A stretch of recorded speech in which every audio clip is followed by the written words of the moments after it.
গুলজার প্রহরী আদেশ করার উপর বলছি তাই করছি চলে আসো গুলজার চলে আসো বন্দি তাহারে যে না ছাড়িলে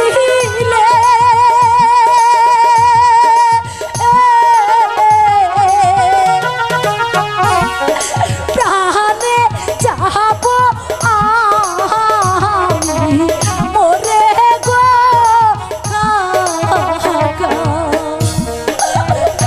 তারে দয়া করেছে